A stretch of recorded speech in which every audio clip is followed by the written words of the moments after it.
right, we are live, my brother. We are live. Shabbat shalom, everybody. Shalom. Do some behind the scenes stuff real quick. Share this video. We are live on Truth Talks. Let me see.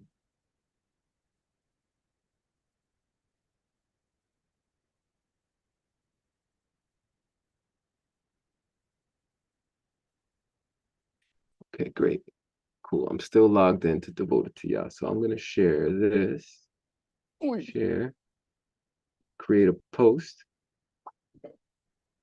Brother Uriel and I live.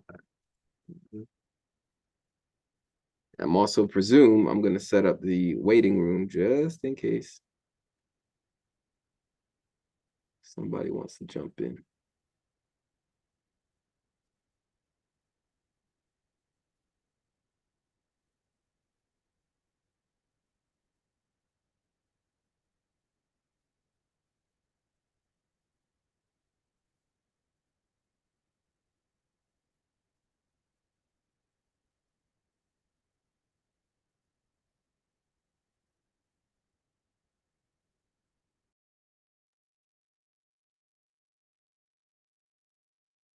This lets me test out and see how long my battery life lasts on this mic. It came with 2 mics, so that's good.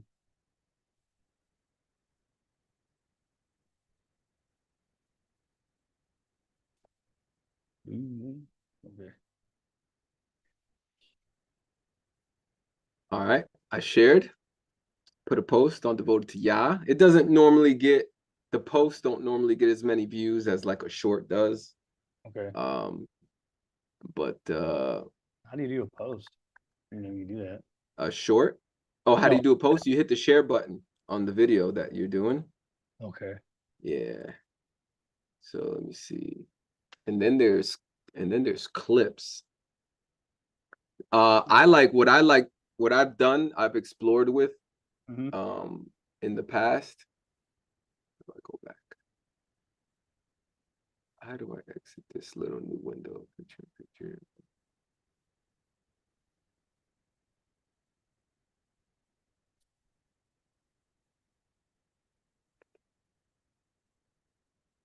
Refresh. In the past, I've explored with on the phone. On your phone, you can actually do a remix. I don't know if you can do it off of a laptop or desktop or computer or whatever PC, but on the phones, you can, next to the share button, there's a button for remix, and you can do a collaboration where you're side by side. You can set it up where your top and bottom. You could do their video on the top, your video on the bottom, or vice versa, or you could do it side by side. If you're doing it for shorts, you want to do the long video. You know what I'm saying? Up and down. But yeah, you would pick a clip, share a minute. I think they only give you a max of like a minute and something, about a minute. You can share a minute or less of whatever part of that video you want while you're showing yourself and your reactions to it or whatever. You can even have your your microphone. Did that already. Yeah, I've done that a few times with like Candace Owens stuff. That's how they do that. Yeah, and so I think that's a good way to also, depending on what the content is, obviously that's a good way to drive traffic to whatever you're trying to drive traffic to, whether it's people to watch that video, so you're showing yourself. Yeah. You're also exposing yourself to a new audience, potentially. Okay.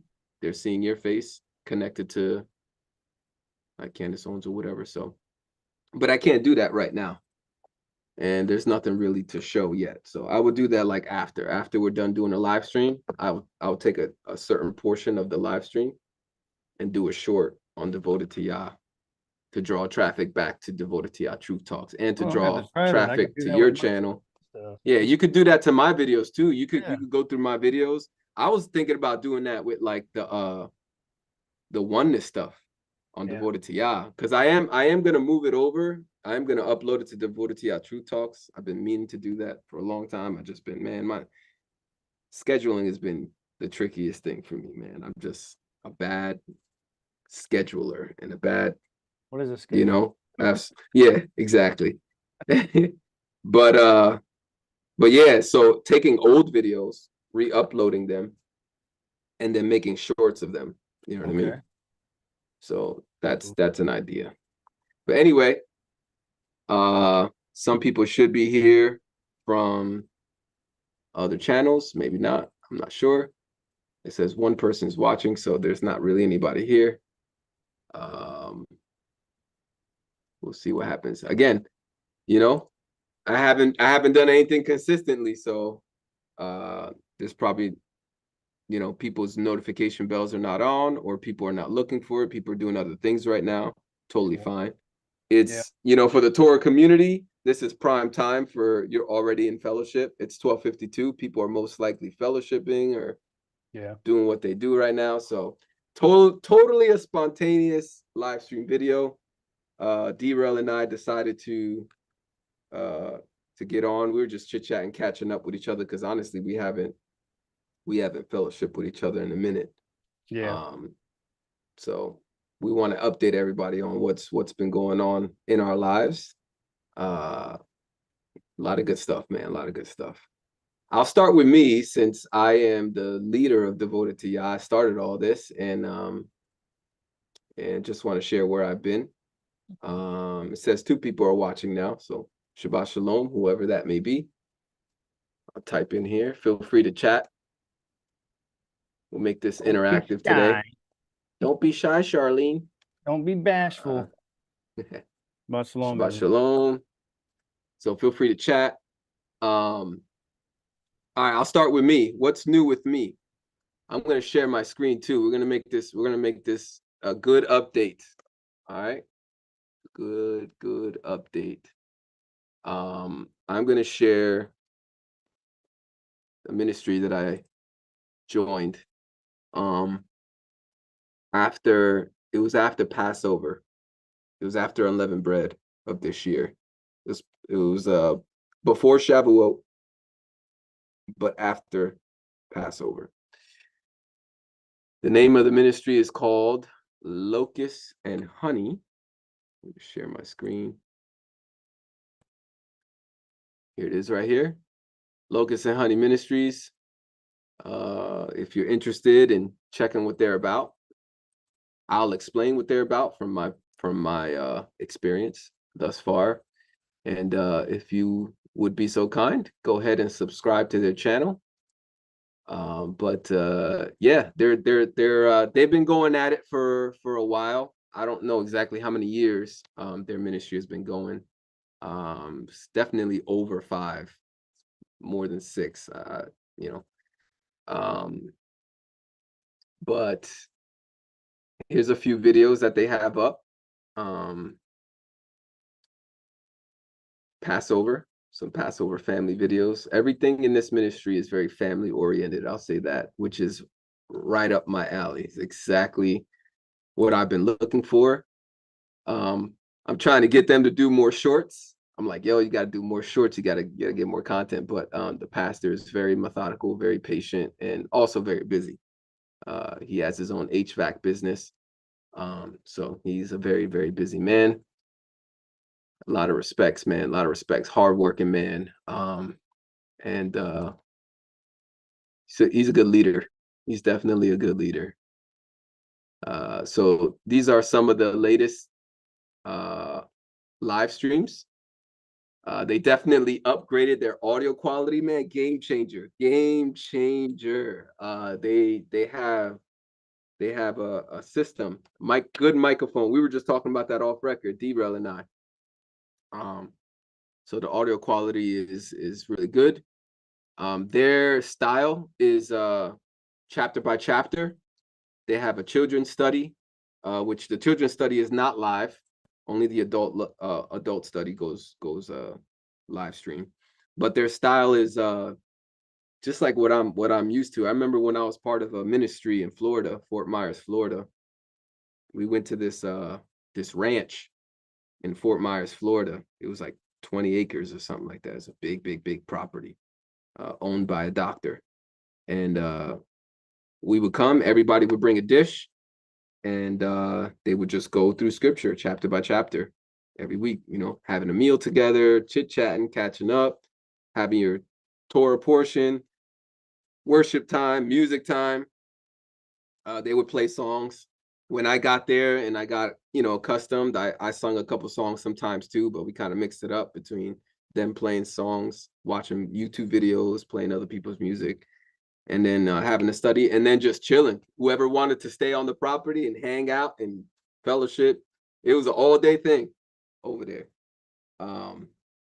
But then we eventually moved from Florida, and we moved to St. Louis, Missouri. Then from St. Louis, Missouri, we came back to New Jersey. And definitely during that whole journey, I've always had devoted to Yah.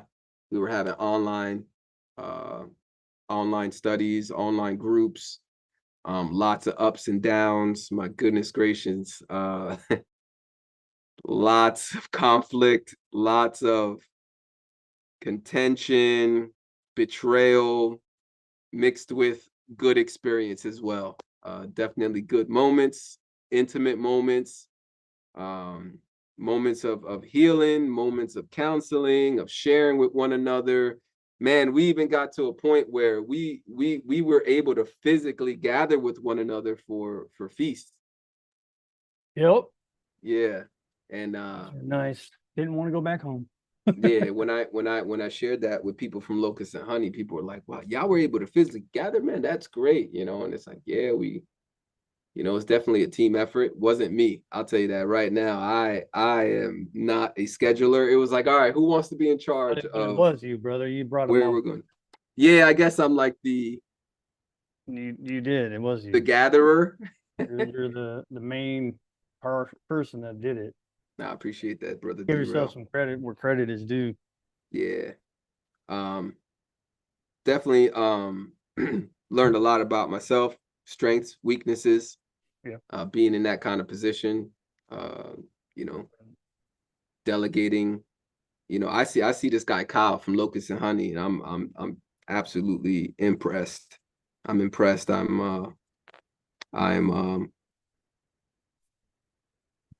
I'm impressed, and what's the word? I'm having a brain fart. I'm impressed, and like it's almost like amazed / like he's a role model. He's an example. That's what the word I'm trying to capture. But anyway, like I'm observing him, and just just the way that he's able to. He's definitely more of a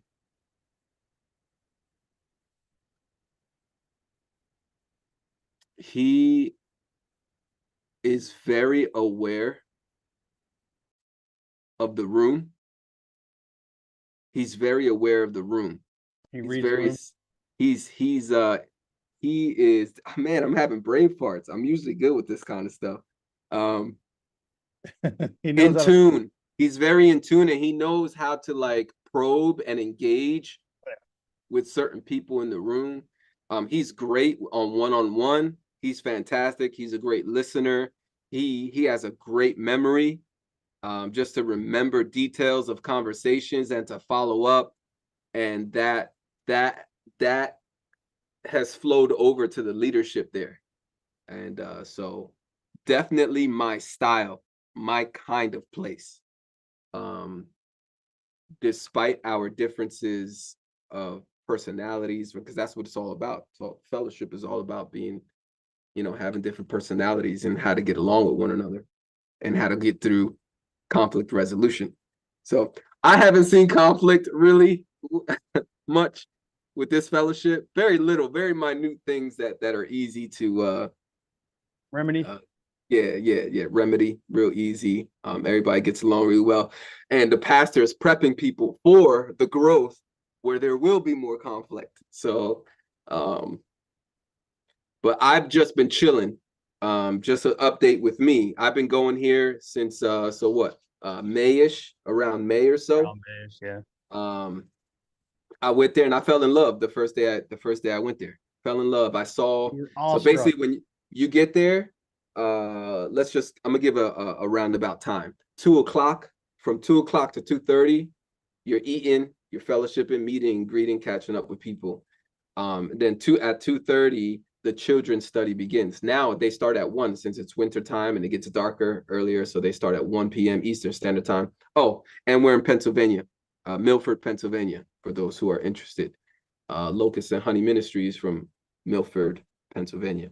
So we get there, half-hour meet and greet, and then it's the children's study. And I saw all the kids coming, man. 5 years old and up. Kids are gathering together, sitting down. And one of the children are facilitating the study with their parents. Nice. So they're sitting down in the front. I was wondering, like the older children, or Sometimes, yeah, for the most part. I don't think I've seen yeah, not the 6-year-old. There's another that'd be 6-year-old cool like to train Shema. them up how to lead. Absolutely, bro. That's what it's all about. think That's that's what it's pretty all cool. about. So obviously the younger they are, the parents are doing more of the talking. And then sometimes there's an adult, like there's a sister who doesn't have any kids yet. She also The auntie. yeah, she also leads the studies as well. Yeah. Sometimes, and the leadership, they rotate, like the leading, I call them elders, because they're That's cool. like, They don't overwhelm one person. exactly. There's a big rotation. Even the pastor is not talking every week. There's a rotation between like mainly three men. There's three men: the pastor, Like Brother some Rob, big and Brother Christian Chris. churches like that.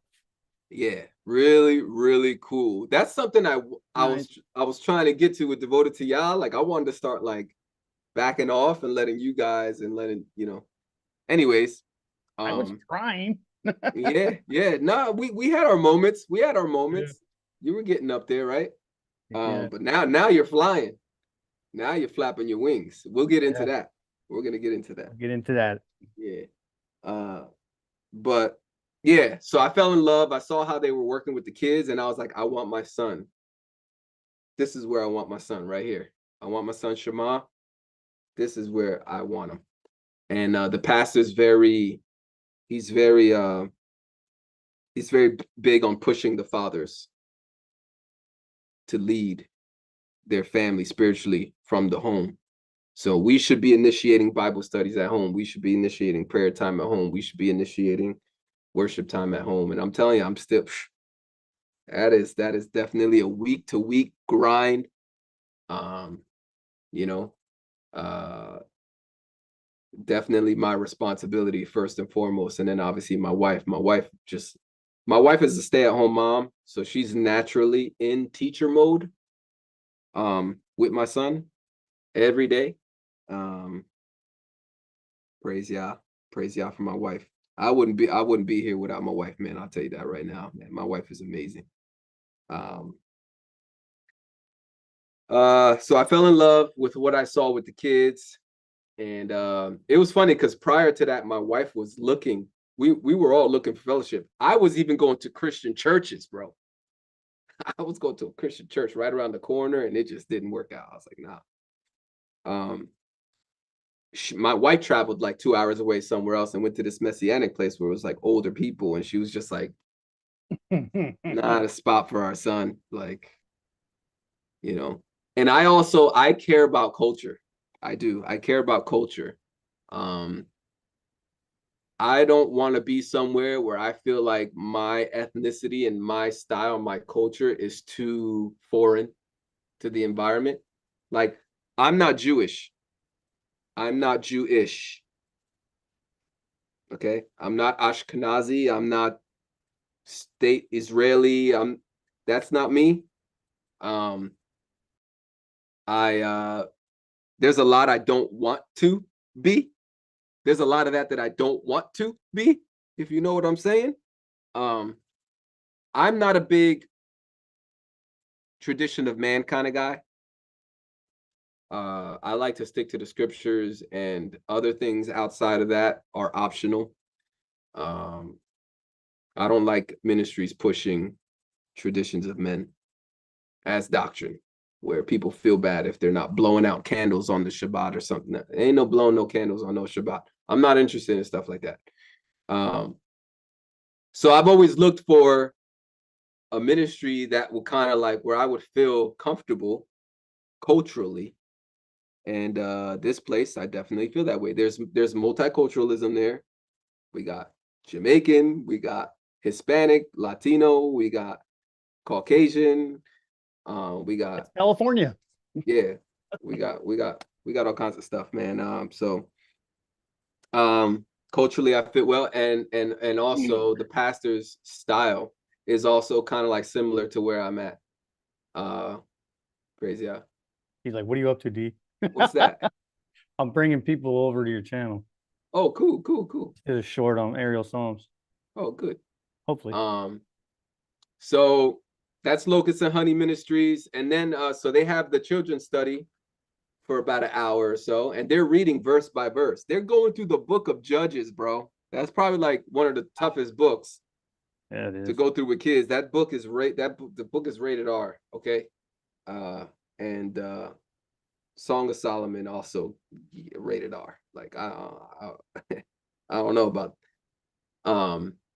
but they're learning the importance of following God's commandments, faithfulness, and what happens when people forget about the Torah and about the commandments and have no leadership or poor leadership, have bad leadership. So these conversations are being had. These conversations are being had that Israel didn't always do the right thing.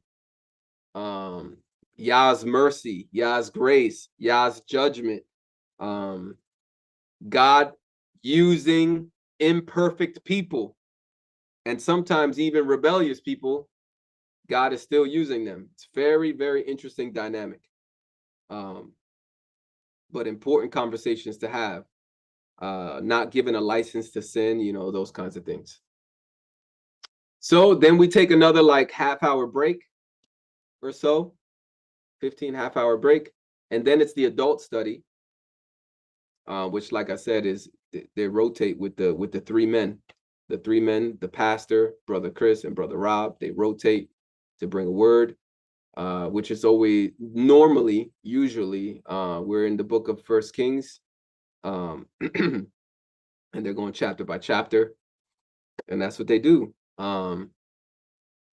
They do topical studies, but that's like it's on special occasions.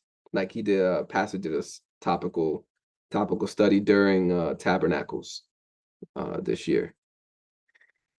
So anyway, man, I remember the first day I went, we came home, me and my wife both liked it. We both liked it. And that's it. We've been going ever since around May. And I love it. I've been coming here to just like heal from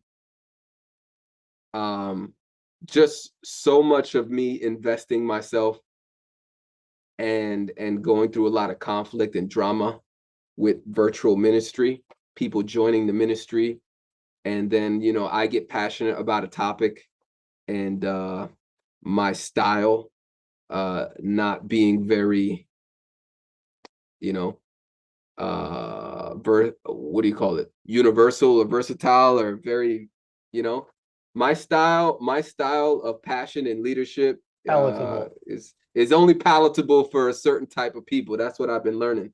That's why personality tests are important to me. I want to know what temperament, what personality you're coming in with, because, you know, this particular little group here, you know, this might not be for everybody, and I don't want it to be. Honestly, I don't like big groups. That's part of my personality. I don't like when groups get big, and I don't like leading big groups. I think my max is like 7 to 12, bro. 7 to 12. It's really small. Like, I don't like leading big groups.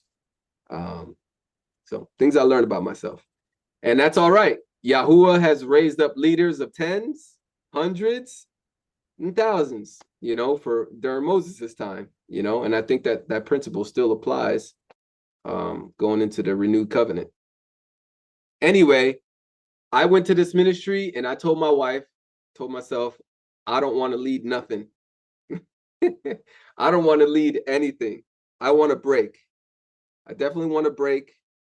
I want to focus more on, family dynamic, marriage, which was always top priority anyways, but just kind of like less stress from dealing with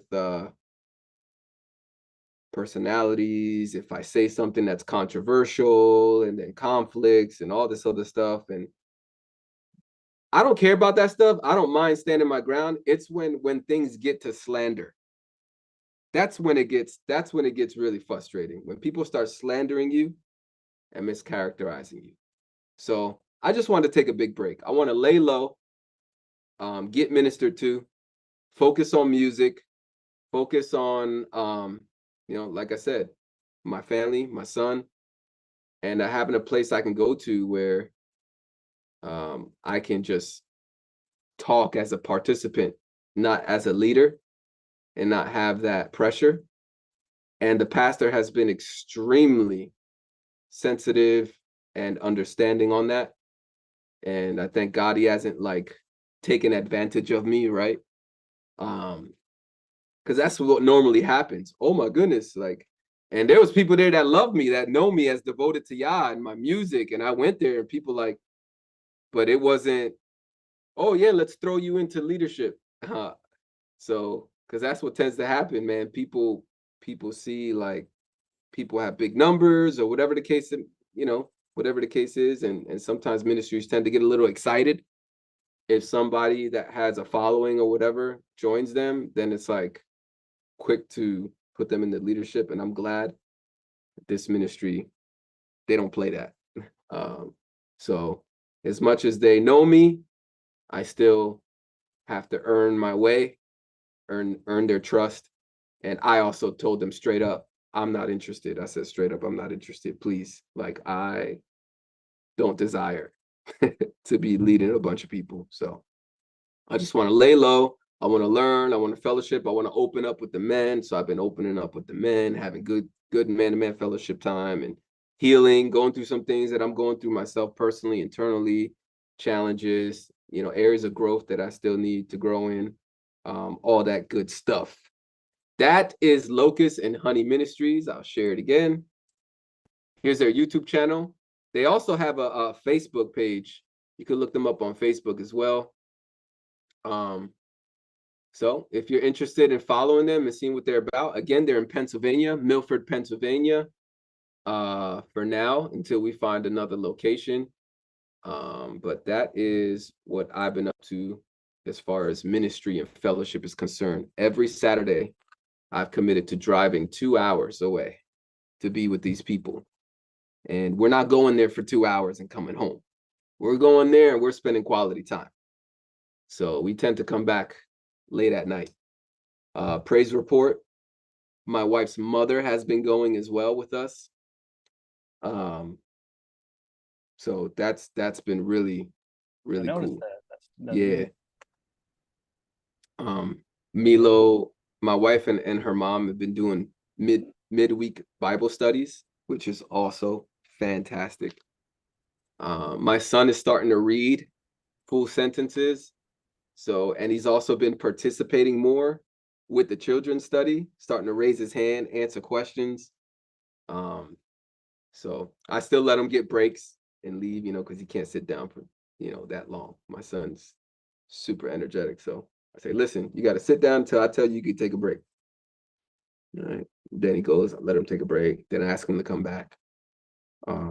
It all depends too on the topic, like how engaged he is and how much we prep them for it, because that's our job. We're supposed to be reading the chapter with him throughout the week and doing little quizzes with him and getting them to memorize the chapter and important homework. Yeah. So that's it for me as far as fellowship and ministry is concerned. Music. I've been struggling. I'm not gonna lie. I've been struggling with just when to fit it in. I got my ideas. I got the things that I want to do. It's about fitting it in. My wife works part-time from home. So usually I'll come home and I'll be with my son Mondays, Tuesdays, Wednesdays, kind of thing.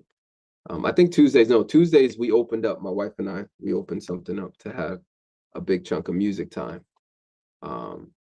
Depending on how things, obviously here's the thing I had to be healed from is thinking whenever you talk about scheduling, things can't be moved. Every time I hear schedule, I'm thinking something's got to be locked in, and then there's no like flexibility. There's certain things that don't have flexibility, like her job situation. We can't be too flexible with that. She has to have a schedule. But like as far as like when I have my music time and I sit down, is my mind at rest? Am I feeling rested? Am I feeling creative? These things are important.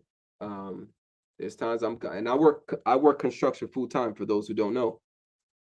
So I come home many times during the week and I'm definitely exhausted, but there's like this push. There's like this trying to push past that or trying to find ways to fix whatever the problem is. If I'm tired, I got to fix the problem. Go to bed earlier, which I'm not doing. Go to bed earlier, get better rest, eat better, which I feel like I have been doing a little bit.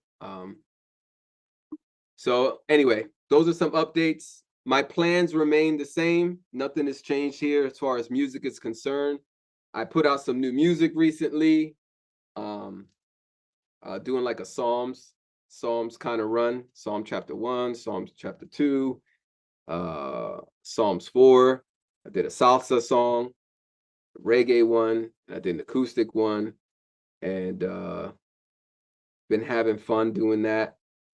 But I do desire, it's still my desire to do spontaneous worship stuff, to do a live acoustic guitar, which this morning I was messing with a software to do the live stuff again, and I'm equipped. I have the technology, I have the ability. I had to update some stuff and connect the audio and make sure everything's working correctly. So I had some troubleshooting to do this morning. By the time I was telling D-Rail about this, I was feeling motivated. You know what? I'm gonna bust out the guitar and just do some live worship right now, live stream. And then my son woke up, and my wife was still sleeping. So I was like, all right, maybe some other time. And here he is sneaking up behind me. He's blurred out. I'm live on YouTube, okay? I'm live on YouTube. Just letting you know. I love my boy. He's growing up so fast. Yeah, knock it off. So I'm gonna be doing like I don't know what else to call it, commercial music, right? I'm still gonna be doing commercial music. I want to do spontaneous stuff. I'm loaded. I could do it. I could do acoustically, I could do electronically. People are telling me to do a Spanish album. People are telling me to do a reggae album. They say I have a good reggae voice. And then I want to do interviews. I would like to do interviews with people that I met at Hebrew Fest on Devoted Tia channel, where we could just talk about mainly music, right? I intend to not be as debative and combative on Devoted Tia, because I do want that to be focused on music mostly. But you cannot take away the doctrine and beliefs from a believer. You can't separate my artistry from my doctrinal beliefs. It's like you can't separate that. That's part of who I am. So there is still going to be a little bit of that. If I am interviewing and talking about music, I am going to want to talk about beliefs. So those are some plans. I want to show you guys what I do. I want to show you guys how to make music. I want to show people, but I know my audience mainly just wants to hear music. I don't have a big audience, I think. As far as I know, I don't think I have a big audience of people that want to know how to do it. But in case there is, I do want to show. Yeah, music. Yeah. Oh, you're talking about general people who want to learn. Yeah. I think majority of my audience. Yeah, I think I have mostly listeners on my channel, not artists. But if you are an artist, please comment right now. Throw a comment down below. And if you want to go beyond that, send me an email at devotedia@gmail.com. Cool how quick shorts get a lot of views real quick. Oh yeah, shorts are great. Yeah, shorts are really good. And yet we still ain't got much people here. That's all right. That's all right. I haven't even been looking. Oh, we got the same two people. It's just me and you. Talking to can they watch lives again? Can you watch? Is that how Oh that yeah, works? yeah. It'll replay. It'll Okay. replay. So So, you know, when we're most, like I said, it's Shabbat. Most people are probably, and because we haven't been doing the same time at every Shabbat, yeah. so people aren't expecting to see us. Yeah. So I lost that momentum because I started going to Locust and Honey, and we were trying to do the live thing, and it just wasn't working because I was spending way too much time on Zoom. The only reason why I'm on today is because I stayed home today. My wife and I decided we're not going out today. We're gonna do Shabbat from home, and we'll tune into their live stream later on today. So that's why me and D-Rail are on, because we haven't. I told D-Rail it's not working for me, man. I can't be on Zoom for an hour, 2 hours, sometimes 3, and then drive 2 hours, you know, to fellowship. And then how much time am I spending with my son? You know what I mean? Like, so, a lot. yeah. But anyway, that's a little bit of update for me. If anybody has any questions, throw it in the comment, and I will try to engage with you guys. Still making music. I've been practicing a lot of my older songs on acoustic guitar, like Way in the Water. I got that one down packed. I could sing Way in the Water now on acoustic guitar. I could sing Refining Gold on the guitar. I had to drop the key a lot, by the way, in order for me to find the right key for Refining Gold. I have plans to record my old songs, make an acoustic album, make a real acoustic album with better equipment. Brother Rob's father is big into music. He's a Christian. He's got like a blues band that he's part of, and he's also in construction. But he has like a whole studio setup. He rented out this house, and it's got a whole basement set up with a board and drum set, bunch of amps and speakers, and got all the toys. Yeah, he's got all the toys. I was there with him. Nice. He was like, you're christening all my equipment, man. I really appreciate you being here. I'm like the first one. I'm the guinea pig, you know what I mean? So we were there like testing everything. And very cool. But he let his son borrow some of the equipment so I can go over his son's house, Brother Rob, and try to find a time. It might be around the Xmas, Christmas pagan holiday. Get some time off of work. I might go sleep over Rob's house and do some recording there. We got 4 people watching now. Oh, cool. Shalom, just giving you guys an update on what I've been up to. Brother D with Devoted to Yah, what Brother D-Rail's been up to. We haven't gotten to his part yet. We're getting it. We're getting to the juicy part. No. Yeah, I got nothing going on. We're getting to. I'm just the prep for him. Nah, but at America, what's up, America? You can always rewind. You can always rewind and go back to the beginning. But I've joined since about May. I've joined a ministry called Locust and Honey Ministries in Milford, Pennsylvania. I live in New Jersey, so it's a 2-hour drive for me every Shabbat. I've been really committed to that ministry. We've been going pretty faithfully every Shabbat. Today we're not going.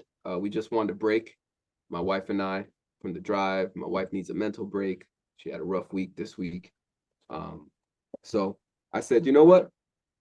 Oh, I was also trying to do live streams and fellowship on Zoom with my group at the same time, and it was starting to get overwhelming for me.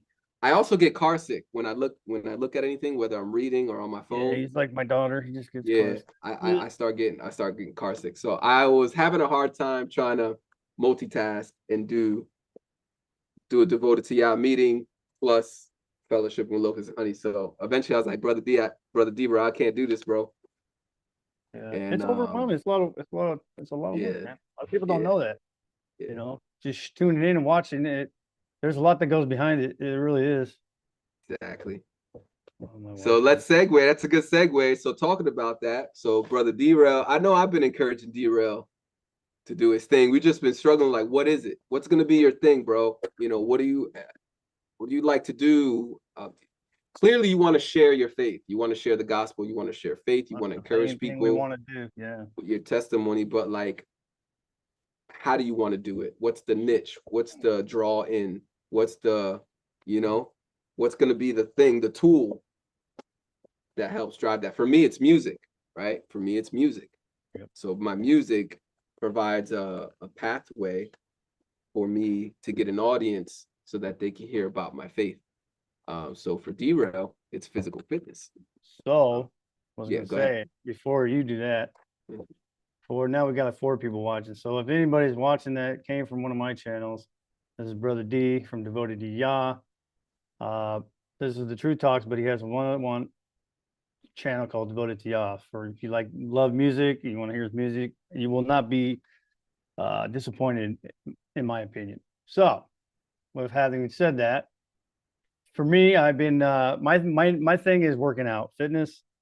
I like to pick things up, put them down, pretty much. So I like to film, to show people, to motivate them. Well, I thought in my head, well, why don't I just also mix in the faith, mix the faith in with the working out, and that's what I'm doing. So I'm making videos on my channel called Anabolic Faith. Anabolic is something that means to grow, continue to grow. So continually, a lot of people in the fitness industry know what anabolic means, of course. Like they do it, they do it the right way, and sometimes they do it the cheating way. But we want to do it here at Anabolic Faith the right way, but we want to be anabolic in our faith as well, with our relationship with Yahuwah. And how do we do that? By daily living the way we're supposed to live through his word, praying, reading his word. That's how we continue to grow. That's how we stay anabolic in our faith, So anabolic is a good word meaning to grow, pretty much. So we want that in our faith. So I made a channel, Anabolic Faith, and that's what I do. I just work out. I talk about form and stuff like that. Sometimes my form's not very good, but I've been doing it for a while that I can get away with that form and know. Tell me your history. You got some history. You worked out. You're not like a rookie. Like you just started working out. I'm not a professional. You used to do it. Right. I never went to school for fitness and stuff like that. So I'm not a trainer, professional trainer, but I've been working out for 20 years, pretty much. So I know it works for me. And obviously I've seen videos and gleam off those things and then try it out. If it works, it's great. Right. Bottom line is picking stuff up and doing something with it. And it's heavy. Right. So you can grow. And then I haven't done it yet, but we'll get in. Maybe get your blood pumping, you get the brain going, you stay healthy, man. You stay healthy, mentally healthy. Exactly. I just want to inspire you guys, to work out but also to work out in the scriptures, work out in your faith. Yeah. And that's what it's all about. If you're feeling down, I'm telling you, go exercise. You will feel up again. You will feel good. I've never, ever left the gym feeling like crap, to be honest with you, mentally, you know what I mean? I've never felt like, I just never. If you know someone like that, man, tell them to holler at me, man. We don't talk. So I got that, and then I got Ariel Psalms channel, which is it's I'm trying to build it back up. I do drone stuff, and I haven't done much, but I do drone stuff on it, and plus I do a little quick sermons on there, So I'm putting my faith in that channel and in Anabolic Faith channel. So I'm sharing it both ways. Sharing the links.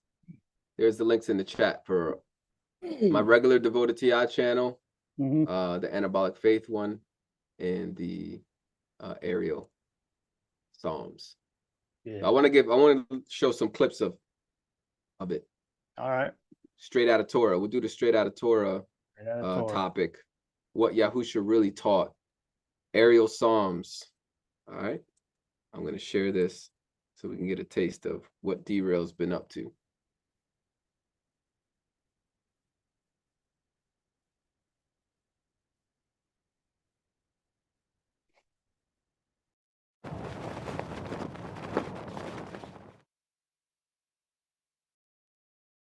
Shalom, family. Today, I want to show you something simple but powerful. Yahusha didn't show up with a brand new religion. He taught straight out of the Torah. Just like my shirt says, straight out of Torah. That's what it means. Same commandments, the same foundation Yahuwah gave his people from the very beginning. Messiah wasn't replacing the Father's word. He was revealing it, clarifying it, and walking it out perfectly. Yahusha says straight up, he didn't replace Torah. In Matthew chapter 5, 17 to 19, he says, do not think that I came to destroy the Torah or the prophets. I did not come to destroy, but to fulfill. Till heaven and earth pass away, not one jot or tittle shall pass from the Torah. He spells it out. He's not canceling anything. Yahuwah commanded, man. He's confirming it. Praise Yah. Heaven and earth is still here, so Torah still stands. Heaven and earth is still here, people. Yahusha's greatest commandments were from Torah. People think Yahusha invented these 2 commandments. Nope. He quoted straight from Moses. Matthew chapter 22, verse 37, it says, love Yahuwah your Elohim with all your heart. Where's that from? Deuteronomy chapter 6, verse 5. Matthew 22, verse 39, love your neighbor as yourself. Where's that from? Leviticus chapter 19, verse 18. Messiah didn't give a new summary. He pointed back to Torah because Torah is love. Hallelujah. And Yahusha is love. He is the written Torah. Amen. His teachings on anger, lust, divorce, oaths, revenge, all from Torah. People think the Sermon on the Mount is brand new Christianity, but Yahusha is actually given the correct interpretation of Torah that the Pharisees messed up or doctored, took advantage of people. So, Torah, do not murder. That's out of Torah. Exodus chapter 20, verse 13. Yahusha's, and he said, don't even hate your brother. Not new. He hits the deeper heart behind the same command. Lust and adultery. Out of Torah says, do not commit adultery, right? Exodus chapter 20, verse 14. And Yahusha says, lust is adultery in the heart. Nothing new. Same command, deeper understanding. Just the understanding is deeper. Perception, baby. I'm all psyched up. Praise Yah. Loving your enemies. People think this is brand new. Torah already said in Exodus chapter 23, verse 4 to 5, help your enemy's animal return what he lost. Yahusha simply brings the heart forward. Love your enemies. Pray for them. What about justice and mercy? Torah, Deuteronomy chapter 10, verse 18 and 19. Love the stranger. Yahusha repeats it through his parables. Messiah didn't change the Torah. He exposed the heart of it. Yahusha kept Torah perfectly, people, and expected his disciples to walk like him. Even though we know we will do all in our heart and all in our strength to do it perfectly. But we cannot keep it perfectly as Messiah did. 1 John chapter 2, verse 6 says, whoever claims to live in him must walk as he walked. Okay, so how did he walk? How did Messiah walk, people? He kept Sabbath. Luke chapter 4, verse 16. Look it up. He kept the Passover. Luke chapter 22, verse 15. Nice. He kept the feasts. Love the words coming up, man. Real good. Look it up. Scriptures. Zeets. Luke chapter 8, 44. He taught obedience to the Father as the foundation of faith. He didn't tell his followers, do whatever you want. Amen. I nailed obedience to the cross. No. He said in John chapter 14, verse 50, if you love me, keep my commandments. Those commandments were the Father's commandments, the Torah. Yahusha's new covenant promise is literally from Torah and the prophets. Yahusha talks about the new covenant as the Last Supper. But where's the covenant actually written? Jeremiah 31, 31, and 33. I will put my Torah inside them and write it on their hearts. So this is not a new law, people. This is not replacing Torah, but it's internalizing it. Yahusha's blood is what activates the covenant. Torah is what the covenant contains. The new covenant doesn't erase Torah. It moves Torah from stone tablets to your living heart. Family, people out there, listen. The Mashiach, the Messiah, your Christ, didn't come to erase the Father's instructions. He came to show us how to live them with purity, love, and power. He didn't teach anything new. He taught what was original, what was perfect, what was already written. Yahusha is the walking Torah, the Word made flesh. If we want to follow him, then we follow the word he lived. Not out of fear, not out of religion, but out of love for the one who never stopped loving us. Study to show yourself approved, of course.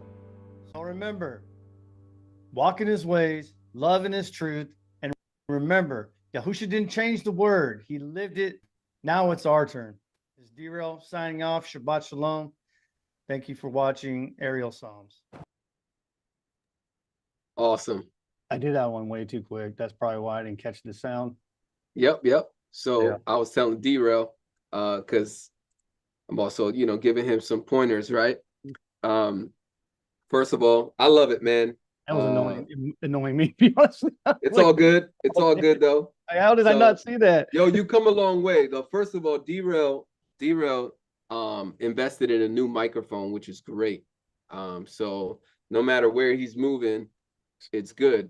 But what he did was, and I know what he did, that's why I was just chatting to him. I was like, yo, you gotta take that fade in out. Because when you chop up, when you slice something and you take out whatever's in the middle, because you're trying to like kill the dead space. And he's doing things I haven't even really done. I think I probably like explored this a little, but it takes time. This takes work. Like, you know what I'm saying? But what you do is you're making a video nice, short, and sweet to the point. So you're taking out all the like dead space, the pauses and stuff like that, all the pauses and all that stuff, and you're just getting right to it. Boom, boom, boom. Yeah.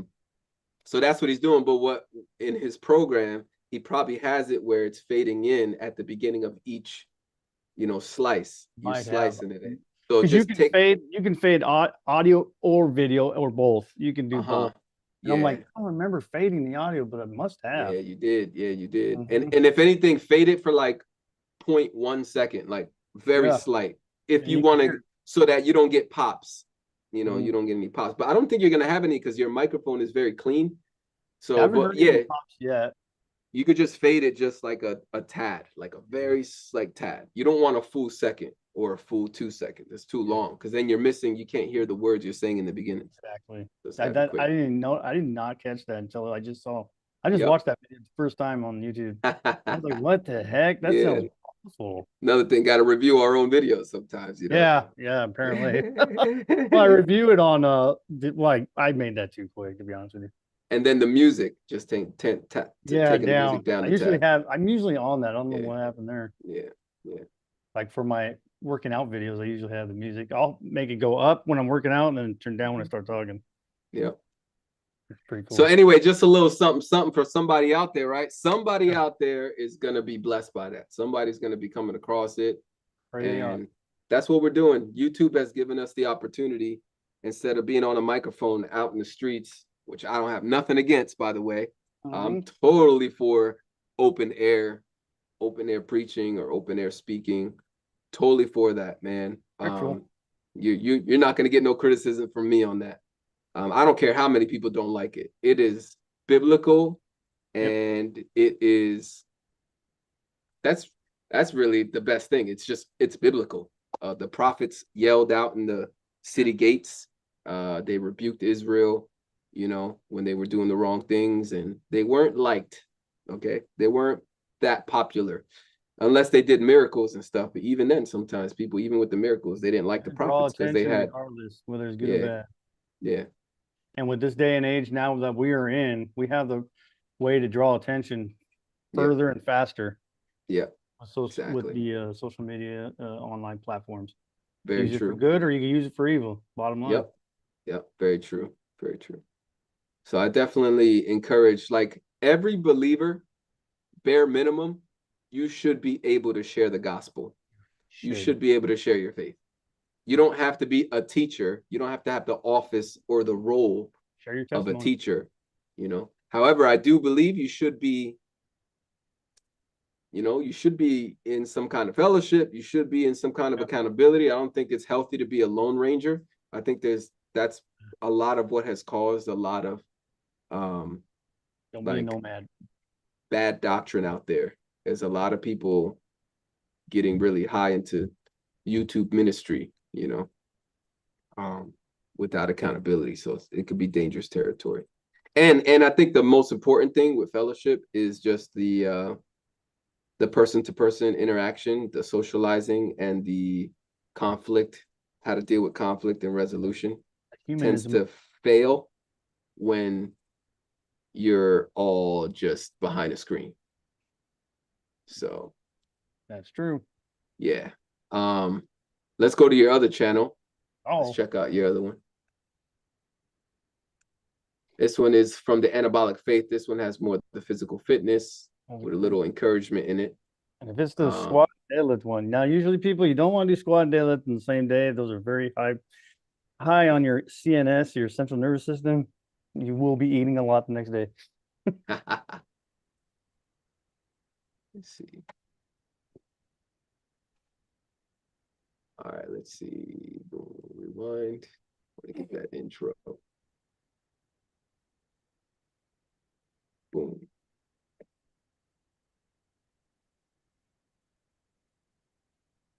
Thank you, Yahuwah. Never say I can't. Never say I never think it. And I'm telling you right now, y'all, this is D-Rail fully right here. This is D-Rail completely in his element. He is in his element. And it's very, very natural. And I just love it. I love everything about it. This is my home away from home. Get out of your head right away. That's what's up. This stuff will humble you. Love that. That's so tough. Heavenly Father, just thank you for this week. Thank you for the breath in my lungs. Thank you for waking me up today. Thank you for the salvation through Yahushua Messiah. And I thank you for those who are watching and getting something out of this, whether it be spiritually, physically, mentally. And I pray that they are not bored with my content and I can thrive and get better with this content as well. Heavenly Father, I just pray that all goes well today. We just love you. We thank you. Amen. Let's get into it. All right. Hopefully Daisy doesn't drop the camera. The cat. She's really his loving cat. it. Rubbing all on it. Anyways, all right, let's get done. Let's get started. What you got in that juice there, bro? What you got in there? Huh? Vodka. I saw you shaking it. No, I'm just kidding. You shaking in there, bro? What is that? Better be legal. Creatine. All right. Probably creatine in there. You can get creatine from steak too, people. Okay. Eat a lot of creatine or steak.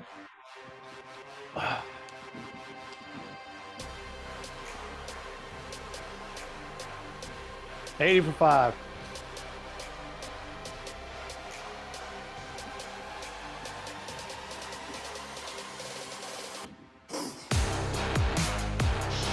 Yeah.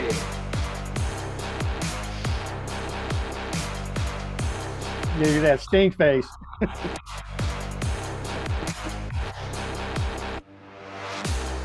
Really happy, y'all. Got my 2.5. Finally. Makes a difference. Anybody who lifts understands. Yeah. I try to do that way. Now we're going to move on to the working. The main lift, 3 main lifts. Non-coated plates down the line. Very nice. So for those of you who, you want some motivation, you want to get in the gym and get some motivation during the week, pop on this video. And you got a little encouragement too in here, right? Like towards the end. I love the change of music, bro. I love that. I had to change it up right here because this is the last heaviest lift. So I had to get more rock and roll with it, I guess. All right, here we go. This is the part. Never say I can't. Never say never think it. If you do, get it out of your head right away. Yeah. That's what's up. This stuff will humble you. For our sake, he made him to be sin who knew no sin, so that in him we might become the righteousness of God. Yahuwah has laid on him the iniquity of us all. He himself bore our sin in his body on the tree, that we might die to sin and live to righteousness. By his wounds you have been healed. Hallelujah. As by the one man's disobedience, the many were made sinners by one man, so by this one man, obedience, that many will be made righteous. But when the goodness and loving kindness of God our Savior appeared, he saved us not because of works done by us in righteousness, but according to his own mercy, by the washing of regeneration and renewal of the Holy Spirit, whom he poured out on us richly through Yahushua Messiah our Savior, so that being justified by his grace we might become heirs according to the hope of eternal life. There is therefore now no condemnation for those who are in Messiah Yahushua. Yahuwah is our righteousness. So all the works I preach Torah living. There are certain Torah you can't do because we're not in Israel. But bottom line, especially the Ten Commandments, I do those. The holy, his holidays, his holy set apart days. I observe those. Like I said, Sabbath, I rest. That's also in the Ten Commandments. But anyways, what am I getting at? I'm getting at this. All those works that I'm doing, following his scripture, that is not giving me salvation. And I know that. And I don't want people thinking, oh, I'm saved by works, because I'm not. I have Messiah's blood that gives me salvation. But I accepted his blood. I accepted him into my life. So that's my dog right there, baby. By his ways. What would he do? Like people always say, what would he do? What would What would Yahushua do? So iron sharpens iron, baby. That's what we're doing right now. One man's obedience now, one man who is God, did what he did for us, so we can have salvation. As long as you come to him broken, contrite, and say, you know what, I believe in you. I know you are real. I know you exist, and I want to be saved. That's what's up. That's all you need to do, man. Be real, because he knows your heart. But don't go out and then, accept him and then go do stupid stuff again. That's not the way it works. You got to renew your mind, like I talked about earlier. Renewing of your mind, your heart too, everything. You become new, born again, like they say, right? So become born again in everything that you do. Like when people see you the next day after you've given your life to Messiah, they're not going to recognize you. Especially after a month, they shouldn't even recognize. They're going to be like, this is someone different. That's right. If you're not hearing that from people, then you're not doing it. You're not doing it at all. It's true. You need to change some stuff. I love you guys. I hope you got something out of that. All right, so that's it, guys. That was my squats and deadlifts. I hope you enjoyed. I pray you got something out of it. I pray you feel motivated and you feel in the blessings of Yahuwah. And stay anabolic, and I'll see you on the next one. Yeah, I do look thinner right there. Yo, you look good, bro. You look definitely good, bro. The lighting was great. That's good. That was a good angle. You got the right angle. Nah, you looking good though. You've been putting in the look. I'm not joking. This fool was fat as heck. I got the receipts. I got the receipts. All right. I'm like Candace Owens. I got the receipts. I got the messages, man. I got the email. Look at this. Look at this. We have a Telegram group. A fitness started. Warrior Fitness. Okay. And the person doing the most work on here is Brother D-Rail. I'm not posting videos anymore because I'm using YouTube now, but yeah, I'm still being accountable. This is what I did today. This is what I did. I was sorry about that. I didn't have a shirt. I was running on the treadmill without a shirt for the fellas. It was hot in my basement that day. It was like 80 degrees down here, but I decided to get on the treadmill and run. Best time, dude. Yeah. There's a video of my son recording me running. He did a good job recording you, dude. You wasn't all over the place with it.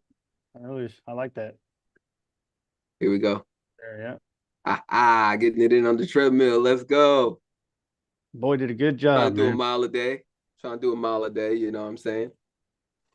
I probably run like 3 times a week. I need to run every day. I need to do a mile every day. That's my goal. I want to do a mile every day, and then I want to increase. from a mile. I would like to do more than And a then mile. someday you'll get a rucksack and walk 5 miles with me. 50 pounds in the rucksack. Doing some push-ups with my boy. I love That's how this. you do it. That's what's up. But yeah. So yeah, D-Rose started letting us know what he's been doing. And look what he's doing, bro.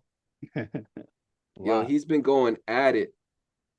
And I can tell you that I've seen a big difference in D-Rail since like the beginning of this year.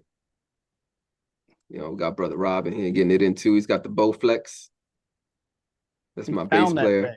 That's one of the leaders from Locust and Honey Ministries, by the way. He's one of the elders. Slaps the bass. Yep, slaps that bass, plays the cajon, but yeah, he's getting it in with the Bowflex. Yep, here's deal. My bad. I'm gosh darn it. He's the humble beginnings. Look, letting us know when he's getting the equipment. We joke around a lot with each other here too. Yeah, I made that squat stand too. Concrete and wood and yeah. Oh yeah, me at work. Getting it in. Construction field. A little ladder. Using the ladder to do what is this? Shoulder or something? Upright rows. Upright rows. Upright rows. Yeah. Like Man, there it is. There. I got motivated by Rob. I was like, oh yeah, I could do this too. Yep. I'm up before all these folks. Yeah, I'm at work at 6 a.m. in the morning. I should have did one too with a rail, track rail. Push ups. Anyway. So no excuses. No excuses. I could tell you right now, Brother D-Rail definitely has been losing weight and 10 pounds so far. Definitely getting stronger. And I can see it in his face and the stomach a little too. Even though he's not focusing on the stomach. Not ab workouts, no. Naturally, you're starting to focus on my stomach by eating differently. Yeah. Better. Yep. And then you're toning up. You're going from flabby fat, right? You're toning up a little bit. Had fat. Never had fat. Never had fat? Really? Just in the guts. Just in the abdomen, dude. But yeah, I'm getting there. Yeah. So anyway, that's what we've been up to. As far as current events, I'm not going to get into this now. I think we spent a good amount of time on live stream. Other than that, man, my big thing for me personally, Brother D, devoted to Yah, is we got comments? Yeah. America 12412. What is your Telegram, please? Oh, Telegram. I don't know how to share it. I don't know how to say it. Devoted to Yah. Let me see. Darianel Serrano. Look me up by Darianel Serrano. I don't know. Is there a number or something I could share? I really forget how this thing works. My profile. I have a hard time too. Go to @devoted_ here. I'll do this. Maybe this will work. Or is he wondering about the workout one? Warriors for Yah. You know what? I'm gonna verbally say it because I don't want to get bots. I'm not typing nothing in. I don't want to be getting no crazy bots. So it's @devoted_2 TO_ Yah YAH. So if you heard it, you heard it. Not, then you don't get it. Yeah, that's my Telegram, and I go by Darianel Serrano. So yeah, you should be able to see that. But last update is I've been seriously, emotionally, mentally invested into the Charlie Kirk assassination. I've been following Candace Owens. I'm literally in agreement with her and riding with her 90-something%. Riding the Candace Owens train. Yeah, I don't care what nobody say. Call it a Candace Owens cult, whatever you want. So there's definitely it's like COVID all over again. It's like COVID-19, you know, when you have common sense questions, common sense critiques about what the government or what the media is telling us. Right. And then common sense is out the door, bro. All of a sudden, we're getting attacked. We're called mentally ill. We're uneducated. we're part of a cult. We're trying to kill people. We're the dangerous people. So how does that work? So this is what the media does, and they've been doing this since the 50s. You keep repeating it until it comes true to people's heads. They start believing it. Yeah. And that's what they're doing. Again, they do it all the time. The greatest, a really nice summary. There's a lot. It keeps getting more summarized, better and better. Instead of watching all of Candace Owens' stuff and trying to catch up, you can literally watch some of the latest things just to get a summary of where we're at. And I'm not going to play this, but I'm going to just show you an interview that Candace Owens did almost 24 hours ago now. Jimmy Dore, the Jimmy Dore show. I never heard of it. So Candace Owens was you know what? Yeah, I'm going to play a little bit of this. This is just the intro. Let me go back here. Extra early on this special live stream, and it's a special live stream because we have the one and only Candace Owens with us. Hi, Candace. How are you? I'm doing well. I wanted to jump on here to just ask you, have you not made your mandated anti-Candace videos? Because I was realizing that your show wasn't doing that. So I just wanted to see what was going wrong. You know, I didn't want to send people over to see what was happening on the show, since every other commentator in the world has done some anti-Candace content. So I'm here to help you do that. Well, yeah, I mean, we have a couple in the can. I'm just waiting for the go ahead from Benjamin Netanyahu. I haven't gotten it yet. And I'm waiting for at least one $7,000 check. I haven't gotten that either. So hilarious. So yeah, it's just oh, this is really good. I gotta show this. Gotta show these clips about Charlie Kirk. Just how Charlie Kirk was, how Charlie Kirk would have handled his own assassination. Had Charlie Kirk been Erica Kirk, had we flipped roles, right? How Charlie Kirk would handle being a widow. How would he handle his spouse being assassinated? And check this out. This is so important. That's why this fight, I think, has been so especially nasty. And so I just want to play just two quick clips of Charlie Kirk. Sure. To kind of show how he thought. And we'll come back and get your comment. Again, I think the best reading of what happened there is who wanted JFK dead the most.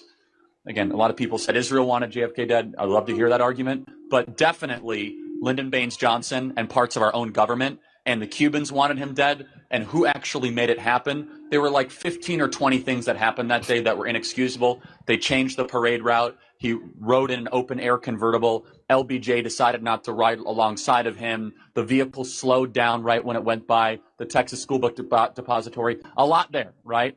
And then, again, I think that all of us are smarter to believe that it was simply Lee Harvey Oswald. The more important question is not, oh, who did it? We have to first acknowledge it that more than one person did it. Yeah. Once we acknowledge that more than one person did it, then we can expose our government to have lied to us about the JFK assassination, which then I think will sober a lot of us about trusting the government in the future. The guy they got right now is the new Lee Harvey Oswald. The guy they got right now is the new Lee Harvey Oswald. If you get what I'm saying. Bro, when they played that clip, when I watched this, I was like, yeah, Charlie Kirk would so be doing what Candace Owens does right now if he were alive. If it was Candace Owens, Charlie Kirk would be on this high investigation, like super critical, wanting to debate anybody, ready to fight anyone, and because he was critical of the government back then. If he was critical of the government back then, why is Erica Kirk, his wife, believes we have the greatest team, we got the FBI, this is all good, it's being taken care of? Why is there so much trust and no criticism? I mean, the first red flag is a 30-06 bullet not tearing this man's head off and believing that he ate enough spinach and vegetables to get a strong neck to shatter a bullet and to cause the bullet to go downward. He didn't do it. Yeah.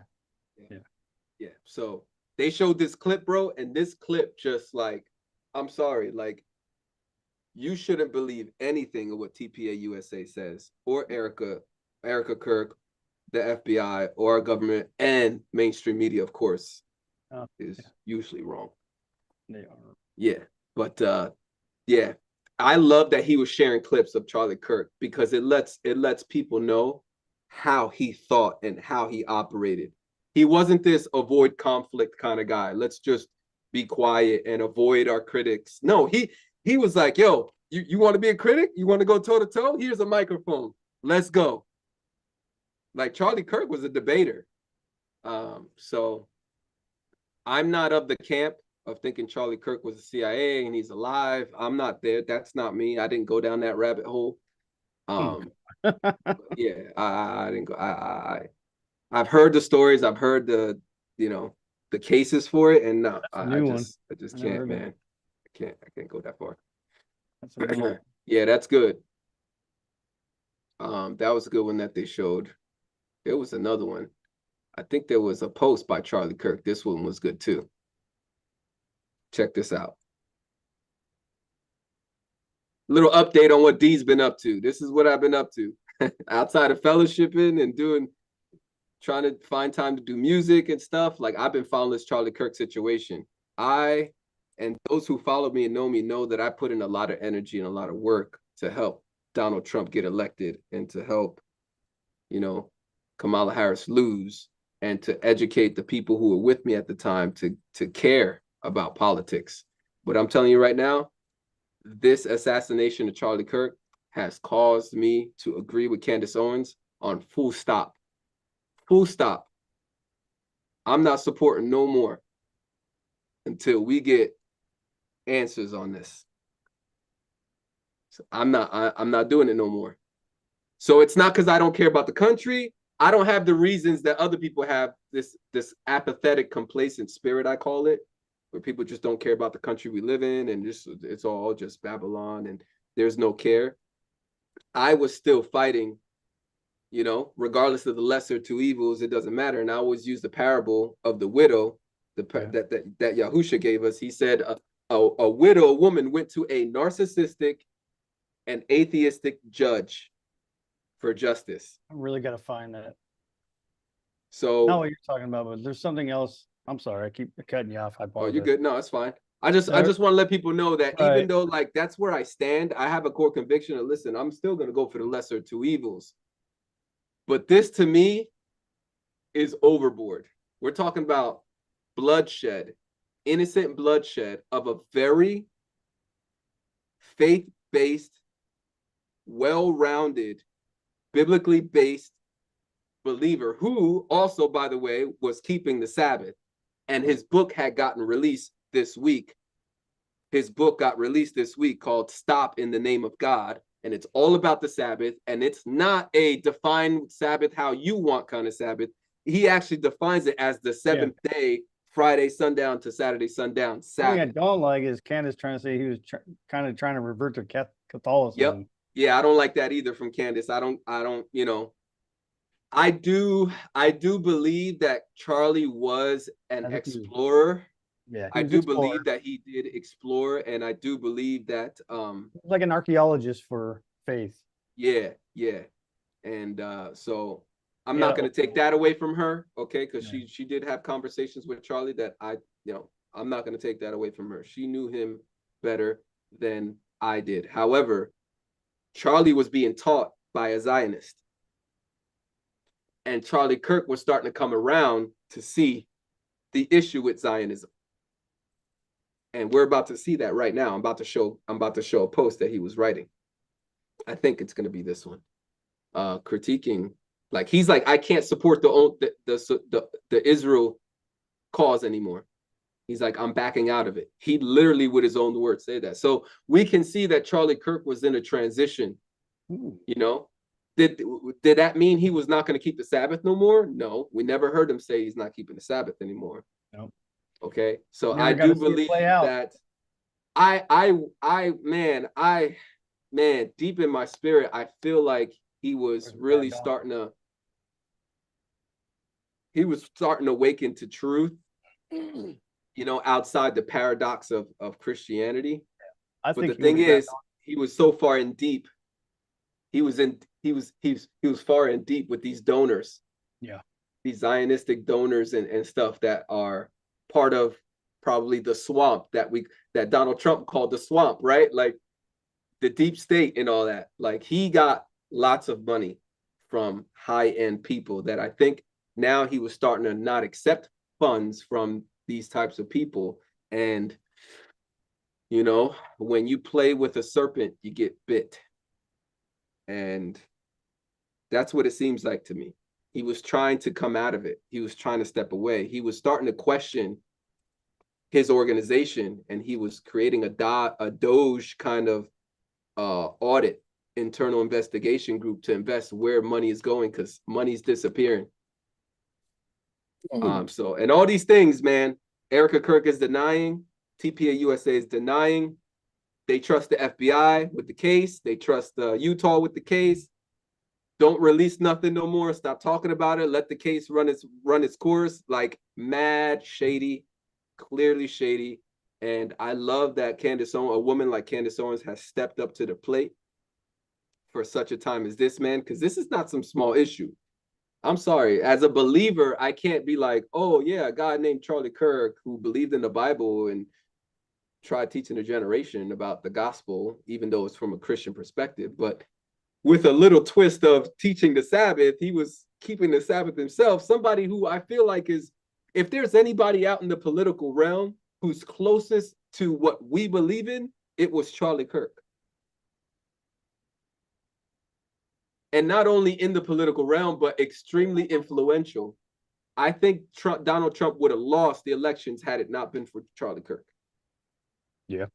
Let's put it that way. This dude got the young voters. Campus. He got the young adults, the college campuses, man. Because that's what the Republicans were missing. They don't do well reaching out to that demographic of people. They're like the older crowd. You know what I mean? Charlie Kirk was getting those young adults, bro. He got the high school students, bro, talking about God, talking about abortion, talking about capitalism, blah, blah, blah, blah, blah, all this other stuff.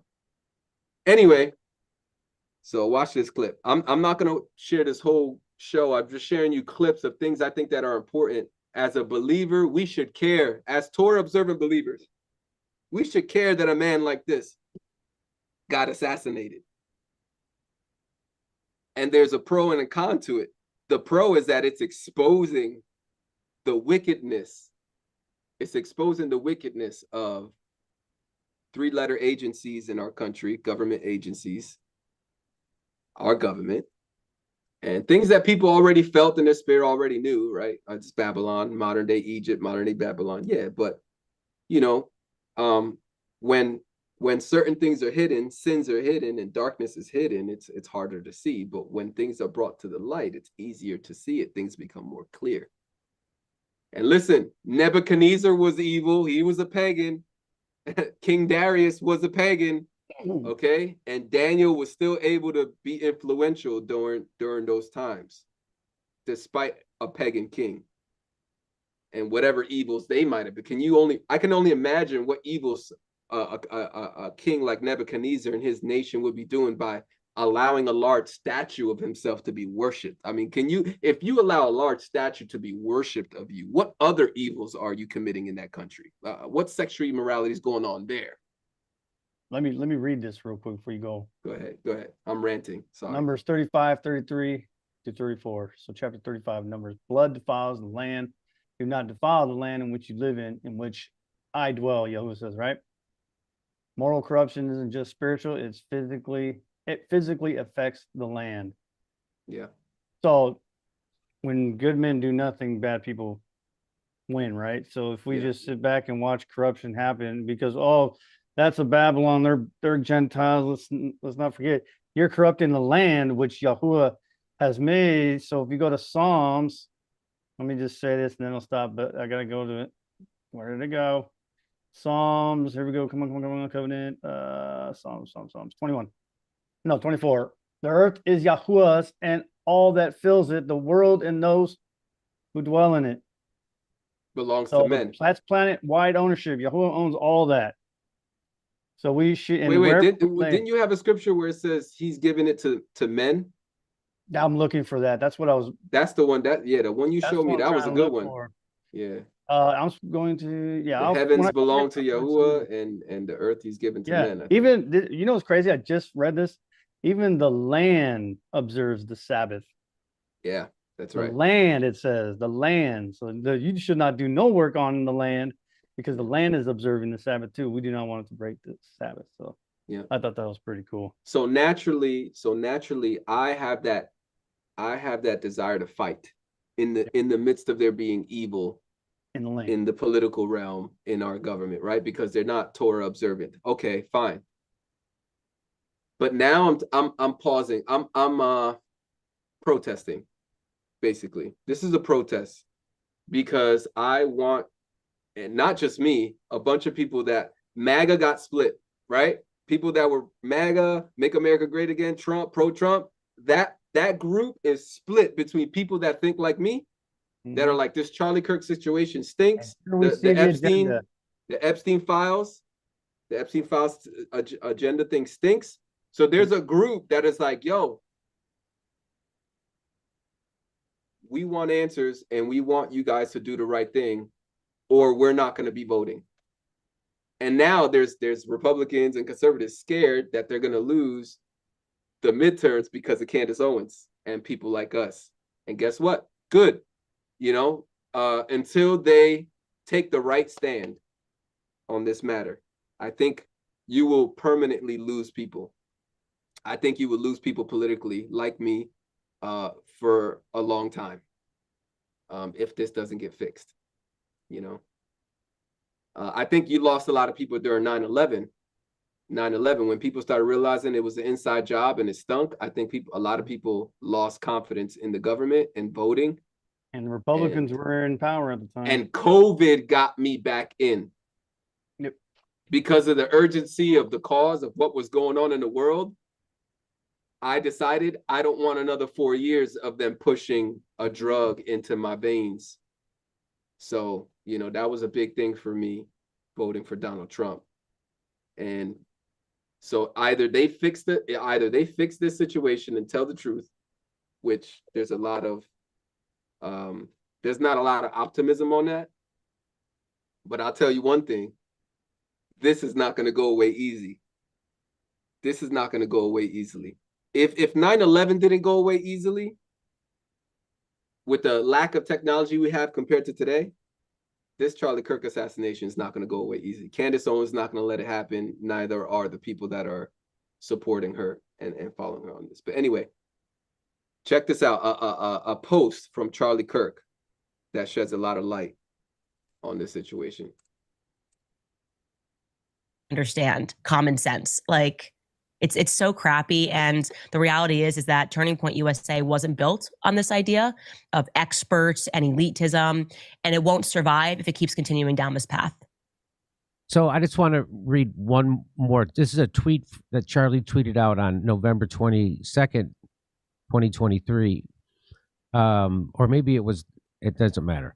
So he says, yeah, you're right. 60 years ago today, JFK was murdered in broad daylight, a moment that would alter the trajectory of American history and shatter the public's trust in the federal government. Today, the same intel agencies whose fingerprints are all over JFK's assassination are more unaccountable and more weaponized than ever. Wow. But now they have vast technological powers, from universal surveillance to the new tool of AI. And when you take on the military industrial complex and the police state, don't be surprised when those in power call for you to be eliminated. 11/22/63 should be a day that reminds us that power must be returned to we the people, the sovereign, and America's intel agencies must be brought to heel.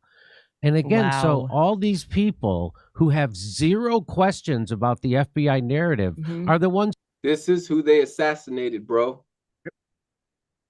Who are reminded the people. Yep.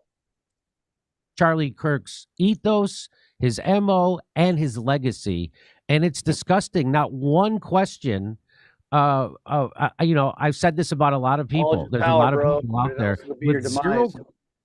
Yep. And for those getting crazy thoughts, Candace Owens is wearing a CIA type logo hat as a mockery. It's not a real CIA logo. She's selling cups and stuff that say CIA because she's mocking it. She's mocking the FBI, the CIA. Like at this point, she has no respect.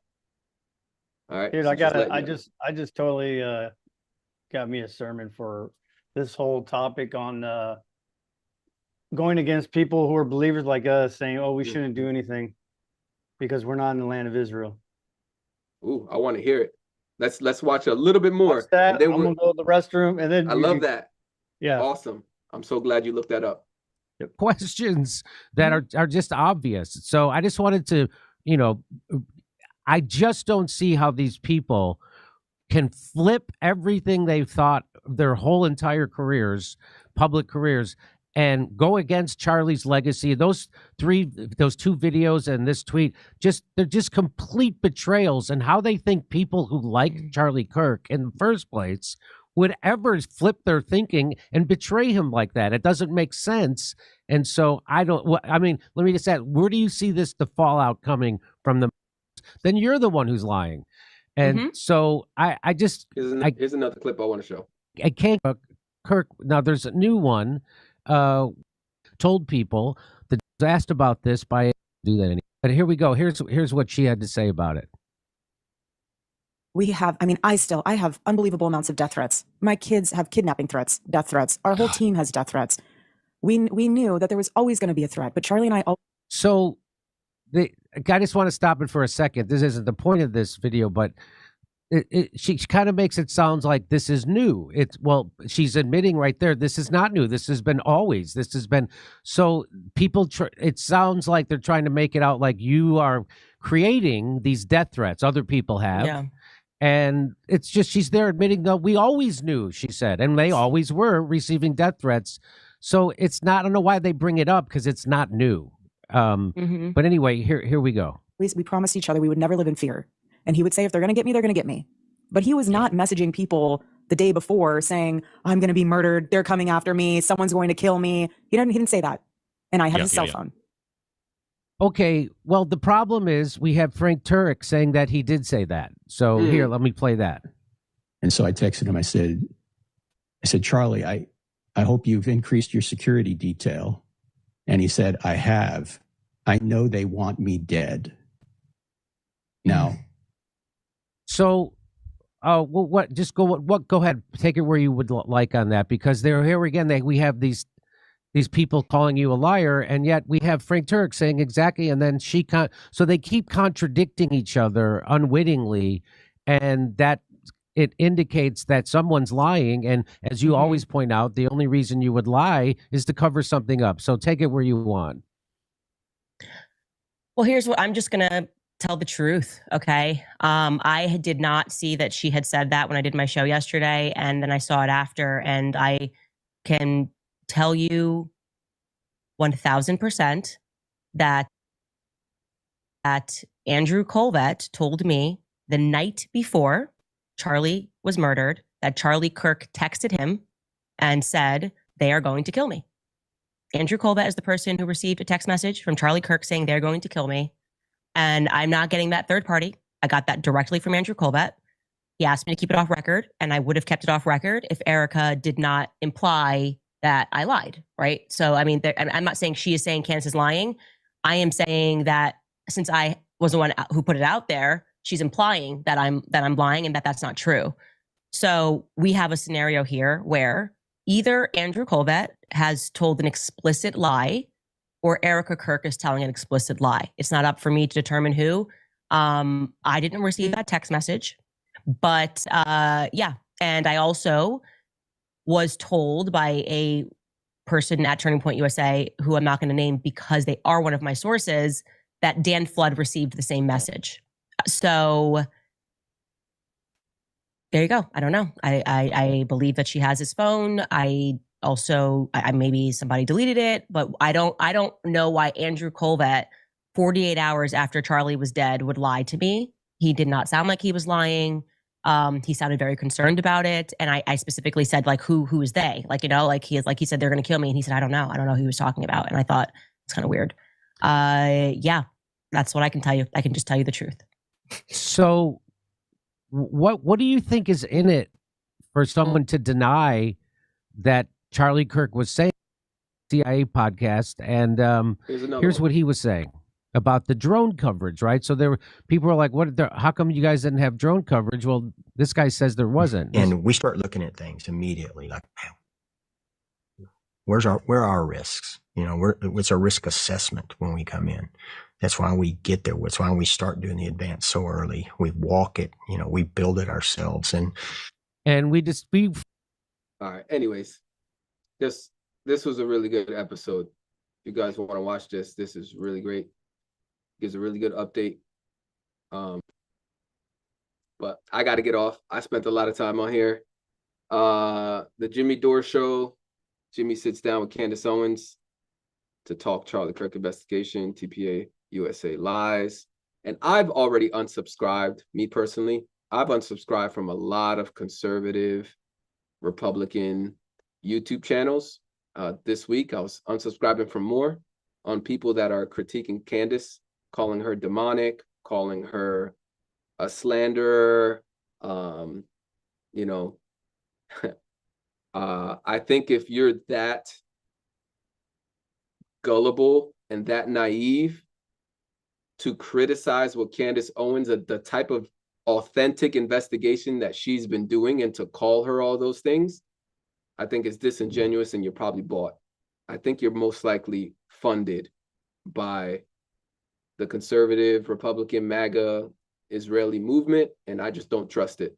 And I want to protest. I would just want to totally protest until this thing gets clarified. I don't want to support it no more until we get answers. That's where I'm at. That's not where I naturally am. I naturally want to fight regardless of what evils exist.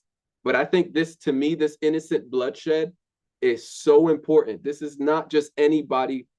And I don't care what nobody says, life is a life. Yeah, life is a life. But when a life has a certain position, the life of a pastor is not going to be the same of the life of somebody who worked as a janitor for a ministry. Okay, it's just not the same. The effects aren't the same. Yes, there is similarity. They're souls. They're both souls, but the effect is different. Taking down a leader. That's why when you assault a police officer, the consequences are higher than if you were just to assault a normal citizen. Let alone if you were to assault the president of the United States, your consequences are going to be a lot higher. Technically, it matters what state you're in. Yeah, but I'm just saying it happens no matter where you go. Regardless. There is a difference. So taking out a guy like Charlie Kirk, I'm not letting that go. I'm not letting it go. It's not like, oh, I don't know him. I didn't really know. Like, when people die, there's people dying every day. There's people getting murdered every day. They're not getting highlighted on everybody's YouTube channels. This guy, Charlie Kirk, deserves to be spoken about on all YouTube channels. He deserves the work that he put in, the message that he was preaching. Yes, he made some mistakes. Yes, he was preaching some bad things. He was on the pro-Israel cause thing, but he started to back out. He started to see for what it was, and he was starting to back away from it. So listen, I'm not saying this guy was perfect, but he put in a lot more work to fight against evil on high fronts in our country than a lot of us at home on our YouTube channels have. Raise your hand if you've never made a mistake. Yeah, for real. I made plenty of mistakes. So that's all I'm saying. All I'm saying is that this innocent bloodshed, this blood of this man, deserves this level of intense investigation and critique from citizens. And so I'm part of that. So I'm not saying I give up completely and I think it's stupid to vote. I don't think it's stupid to vote and get involved, but right now I think it does. Right now I think it is. Right now I think the corruption is so nasty to try to cover up innocent bloodshed that was done on live television. And then just the way things went, to try to use it politically too, to boost the political party, it's nasty. I'm sorry. I can't support this. I can't support this. I can no longer support this with a clean conscience. I did not see this coming a mile away. I did not even calculate or think what could possibly stop me. I think the mark of the beast was the only thing that was going to stop me. Like the mark of the beast, the Great Tribulation starting. I think that's what I said back then. It's like, I will stop voting when the Great Tribulation begins. But my man, Charlie Kirk, just got assassinated live on television. And they told us he got shot by a kid that, like, yeah, no. What's his history? We only are hearing hearsay. We haven't even heard from his parents. We're hearing what the FBI is saying the parents said.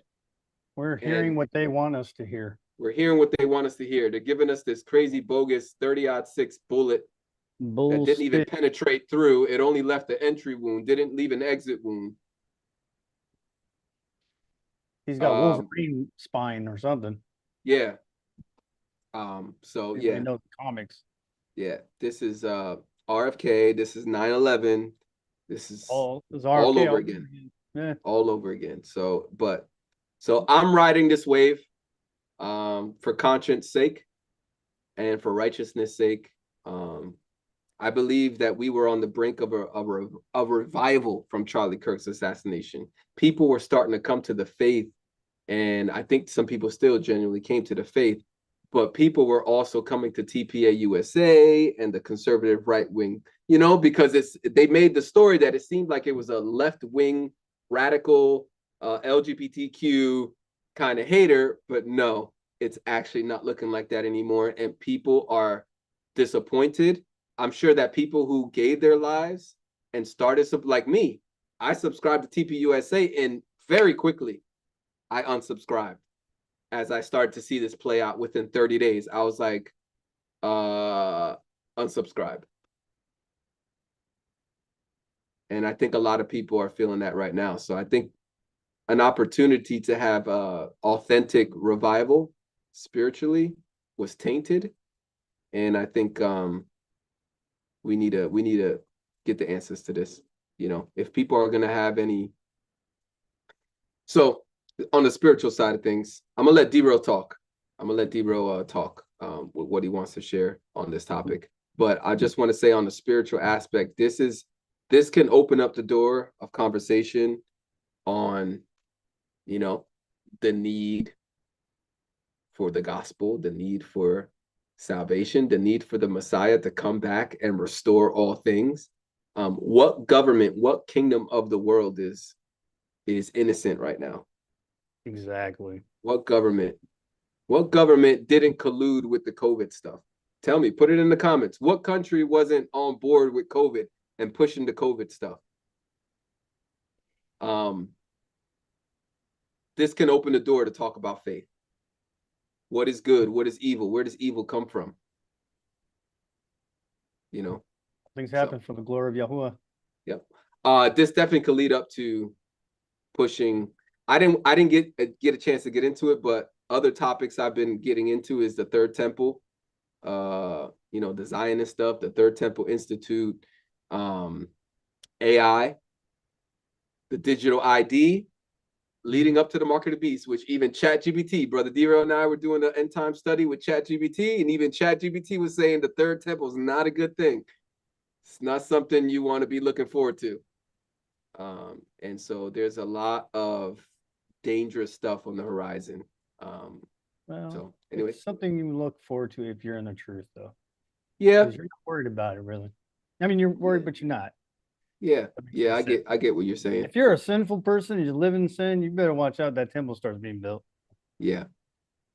But also what I'm talking about is just the, not the fear of man, but the sober reality that the Great Tribulation is on your doorstep. It's going to come for us. Mm-hmm. And unless it's by a miracle of Yah that we're preserved through it, we're going to suffer, and you need to count the cost and be willing to suffer. So it's not something that I'm super like joyfully, gladfully looking forward to. I definitely want to slow that down and delay that process as much as possible from happening during my lifetime. Yeah, exactly. But anyway, those are my thoughts in that. If it comes, let it come. Yep. But I'm not going to sit here and just like not care. And this is why I'm going to talk about this. Yep. Go ahead, brother. The core claim, right into. Yeah, the core claim that we always hear, those land commands only apply in Israel. We're in America surrounded by unbelievers, so it's not our concern, right? Okay, well, let's see what I got up here. This sounds pious, right? It actually collapses under scripture in about 30 seconds. Number one, Yahuwah judges lands before Israel exists. Where at? Genesis. This alone wrecks the argument. Genesis 18, verse 25. Yahuwah judges Sodom and Gomorrah, not Israel, not covenant land. Why? Violence, sexual perversion, injustice, moral corruption. And what happens? The land is what? Destroyed completely. If land accountability only applied to Israel, Sodom should still be standing. Number two, Nineveh was accountable and repented. Jonah, 3, Nineveh, pagan, Gentile, outside the covenant, outside of Israel. Yet Yahuwah says, their evil has come up before me. And when they repent, the land is spared, right? Yahuwah holds nations and lands accountable regardless of covenant status. Number 3, we are not in Israel, didn't excuse exile communities. Israelites in Babylon didn't get a pass. Jeremiah 29, verse 7, seek the peace of the city where I have caused you to be carried away. Seek the peace of the city where I have caused you to be carried away. For in its peace you have peace. So Babylon was pagan. It was idolatrous. It was morally corrupt. Yet Yahuwah commands his people to actively seek its welfare. You don't seek peace by shrugging at destruction. Number 4, Torah violation by nations still defiles the earth. Isaiah 24, verse 5, the earth is defiled under its inhabitants because they have transgressed the Torah. Not Israelites, the inhabitants. That includes America, Europe, and everywhere else feet touch that are not Israelite. Number 5, righteous people are called to intercede, not withdraw. Abraham interceded for Sodom. Jeremiah wept for Judah. Daniel confessed sins he didn't personally commit. Daniel chapter 9, check it out. None of them said, not my land, not my problem. That mindset is anti-biblical. The Messiah didn't teach isolation. He taught influence, right? Matthew 5, 13 to 14 says, you are the salt of the earth and the light of the world. Not the salt of Israel or the light of Israel. It says the salt of the earth, the light of the world. Salt that avoids meat is useless. Light that hides from darkness is a joke. If geography excused responsibility, Messiah would have said, only be salt in Israel. But he didn't say that. The land suffers whether believers care or not. In Romans chapter 8, 22, the whole creation groans. Creation doesn't ask, are you in Israel? It reacts to human sin, period. So that's what I've got on that. A little quick kind of like taken away of that idea that, we're not in the land of Israel, we're set apart. We don't have to we should not concern ourselves with those Gentiles and what's going on. I believe that for me, all those scriptures I just read destroyed that, in my opinion. And if it didn't, I don't know what's wrong with you, but you don't have a mind that thinks outside your own understanding, I guess. But we claim to be biblical and following biblical things. So those chapters and verses is out of the Bible. So I don't know what else to tell you. I mean, if I can't, we even got Amish people. Yeah, I hope you. Who were getting involved with the COVID stuff, and they were coming out protesting, holding signs, right? These are they like to Amish stay people in who their are own box. secluded. They like Yeah. to exclude. They like to stay within their own. Mhm. And I hear that a lot from our Torah people. They like the off grid kind of like, oh, you know, they want to be like, Fine, off grid is oh, cool, but you know, don't let immoral corruption. You know, laws it spreads. laws and bills will influence your off grid lifestyle. Exactly. If it will spread. I just read that like the whole people grown, like creation. It said creation grown. That was in Romans. Yeah. Obviously, it's a big deal to Yahuwah because he's letting you know that. Can you imagine if a Torah observant community that lives off grid somewhere in one of the states of the United States, and somebody from that ministry gets involved with the local government and gets a high position, like maybe mayor? Can you imagine what can happen in a good way? But they would shun him. No, but I'm just saying, can you imagine what would happen? What happened in a good way, yeah. Oh, you're saying that the good guy, like he would get shunned by the ministry. Yeah. That's the problem. I'm just hypothetically. But what you're saying is what the Muslims are doing right now. The Muslims are getting into power. They got it right. They're taking over. Let's just pretend that everybody was to get rid of this hatred for this country, this hatred for, and let's just be honest, it's a subconscious hate towards man, towards fellow man. Let's just be honest. It's probably not intentional. It's not their intention to hate their neighbor, but it's an unintentional hatred towards man. When you just don't give a crap about laws in your country and getting involved with influencing law in your country. However, let's say that mentality got dismantled. Nobody in Torah believes like that anymore, right? And a Torah observant Messianic Israelite believer that's living in an off-grid community decides, so you know what, I'm going to run for mayor. And he gets voted in. Mm-hmm. Can you imagine the benefits that would have for that Torah observant community in that town? How much stronger their have someone in position of power? Oh yeah. Yeah. The connections, the networking, the laws that could get passed that could help them advance more. Man. Forget about it. So anyway, that's just if people were to really just get rid of this isolationism, overcritical isolationism. Yeah, let's call it that. Overcritical isolationism. Yeah, I think it's a bad spirit. I don't think that we need to be like super patriotic and like pledging allegiance to the flag type, right? I don't believe in that. I don't pledge allegiance to the flag. I don't bow down to So we're just Israelites, Torah observant believers that want to have an effect on, on good policies that surround us and affect us, really. Yeah. So, but Darian L. Serrano, me personally, devoted to Yah, I feel compelled to protest right now. I feel compelled to take a step back. Because this innocent bloodshed is it's up in our face. It's not like it's hidden and kind of like aside, kind of like they kind of.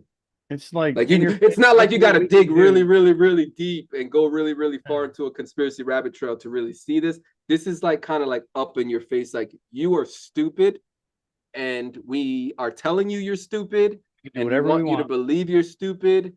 And thank you for letting me become president of the United States. Now I think you're stupid. Because like, whoa, bro, like, all right, if that's how it's gonna be, then I'll be radical with all the haters. I'll ride the boat for a little bit, but not because I hate this country. I actually have a justified reason now. It's not that I just have a complacent. It's not the country. It's the government being how it's ran. Yeah. This government, Mr. and the last. Yeah. Yeah. Donald Trump, Kamala Harris walking all nice together and holding hands and smiling. Like, all right, see, this is exactly why we had a hard time trying to convince people, because people were telling us about this kind of stuff. And this is what makes it hard for them to want to, get back involved. Some elite, but there's 8 billion of us. Think about that. Yeah. Unless 8 billion people finally stand up and do something, we can make a difference over these 100 elite that run the world. Yeah. Yeah, maybe this will be the great push for the independent party. And I know the independent party gets harassed by the Freemasons, the Illuminatis, and all the dark people that run this country, right? Because that's it, man. If you start becoming popular, you're gonna get attacked, bro. They're gonna come for you. But the more support we get, if the left and the right-wing party thing dies, it's not gonna survive. You know what I mean? Yep.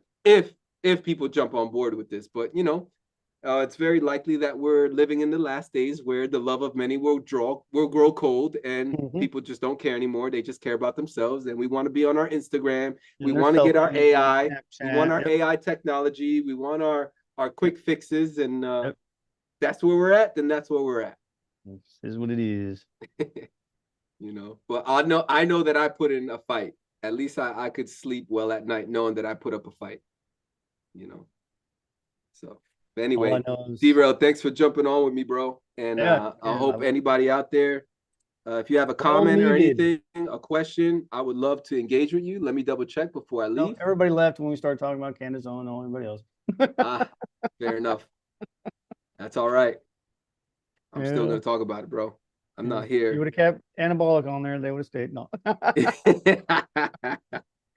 Yeah, it is what it is, man. Ain't nothing changed about me, but nope. Not even my clothes. I think I had this back then too. So ain't nothing changed about me. Different color. Still Brother D, and I'm still devoted to Yah, and I'm still Darren El Serrano, and I still get into politics and current events, and it's just I'm at a different place. I'm at a different place. I go to a physical fellowship now, and I have a 6-year-old, and I'm trying to balance life, work life, and family life. And turning 6 in January, bro. I mean, he's reading full sentences, man. Reading full sentences. He's gonna be 7 then. He's gonna be 6. Oh, whatever. He's 6, yeah. Yeah. Jeez. But So anyway, I'm gonna go up and love on my family now. And thanks for hanging out with me, brother D-Rail. Yes. Like I said, proud of everything that you're doing.